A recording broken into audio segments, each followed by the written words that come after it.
Well, good morning, Winning Ways fans, and welcome to the show for Scottsville, Sunday, the 26th of September. As you can see, I'm not in my normal surroundings. I'm in Johannesburg for my brother's wedding, and as a result, I left my card at home and have to record this on the pad. So this might be quite difficult, and but it's still the Interbet preview, and we still give you all the information that you need to know. So let's go to this 8 race program.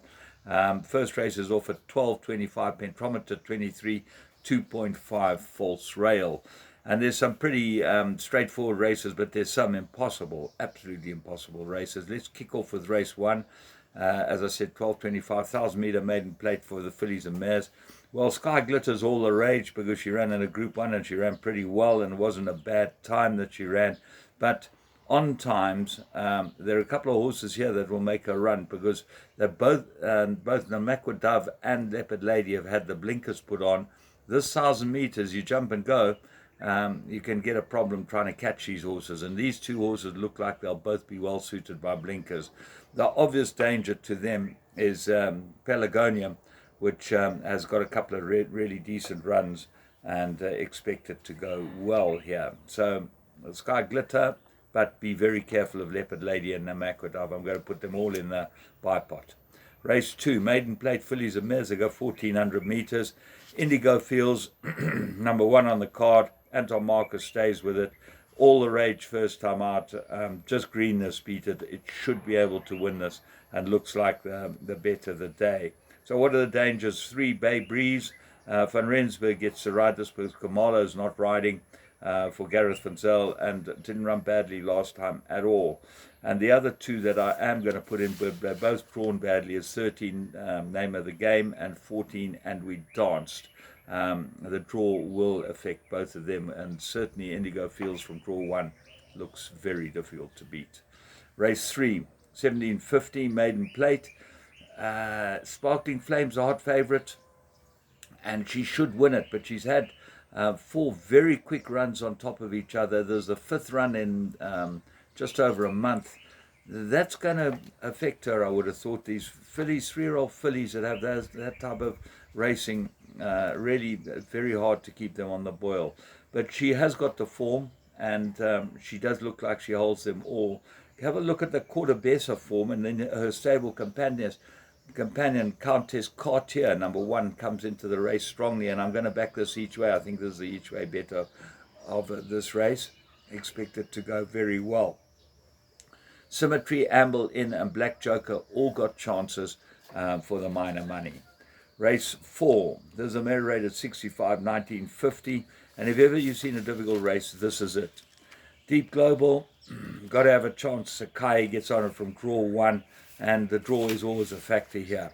I was very impressed with Brigade's last win. Course, distance, jockey, everything right. And then he didn't run a bad race behind Dumble Gemini. This horse, Brigade's not a bad horse, and he just got dropped in the weights. I was chatting to Paul Gadsby, and he got dropped in the weight, so he couldn't get him in the races that he wanted to get him in. He kept getting eliminated. So he got a big penalty because I think he wanted the penalty to be able to get him into these type of races. The horse they're all going to have to beat is number 8, Fade to Black. 3rd run after arrest, ready, absolutely right, everything in his favour. Came Lyman Sober has been a very big disappointment. Magari's got some form. Lord of the Manor, expect this to go well. Warren Kennedy jumps aboard it. That's a big jockey up as well. And Living Waters might be a bit of a find in the race. Race 5, Pinnacle 2-4. Well, Pinnacle Stakes, when you start putting on these type of races, you'd rather put on a handicap because there's horses here that stick out like a sore thumb and they chase away all the others. So Favour does look like the business. Keegan DeMello for Dean Canema, he's well in at the weights on the merit ratings, but I don't think it's all cut and dried. I think Electric Surge is a huge runner. Got very, very good form. Warren Kennedy's a good jockey booking for her.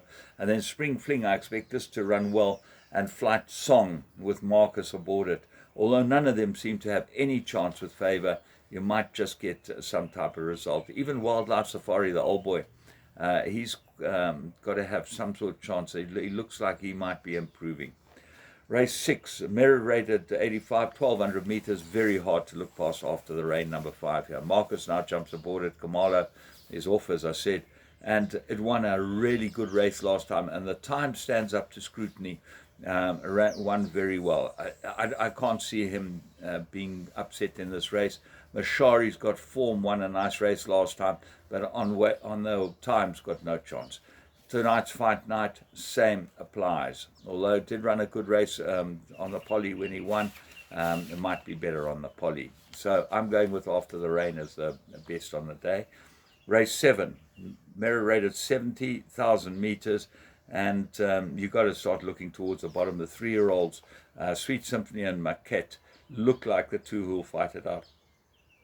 Sweet Symphony won well first time out, and a pretty good time. She's very quick, this filly. Jumped out and went. No support in the betting, but as I said in my preview, she's out of a very, very good mare that day outcome, so have a very close look at her. Well, she actually doddled up. The stable couldn't believe it, and she won well. Maquette's got to be a runner here. Magic Lee's got some sort of chance with Varvacious, which won well last time, and we definitely found her. Race 8, merit rated 72,000 meters, and I'm going with the big price horse here, number 1, Chief Executive. I think he's the right horse. I think he needed his last run. You go back to his earlier form, fancy times, well drawn at 1, everything in his favor. Jacob drives him well. He'll go well. Miller might have a big day today. What else is there? Well, We All Chummies, I make this a big, big danger. Noble Sniper won well, gets the Marcus in place of Kamala. And then there's horses like Mount Greylock, won a good maiden, and Cabinet Shuffle might be an improver. But all in all, looks like, to me, number 1 is the right horse. So from me, James Goodman, let's hope we can upload this. If we can't, we'll do a voice clip and upload the voice clip. But enjoy your day's racing at Scottsville.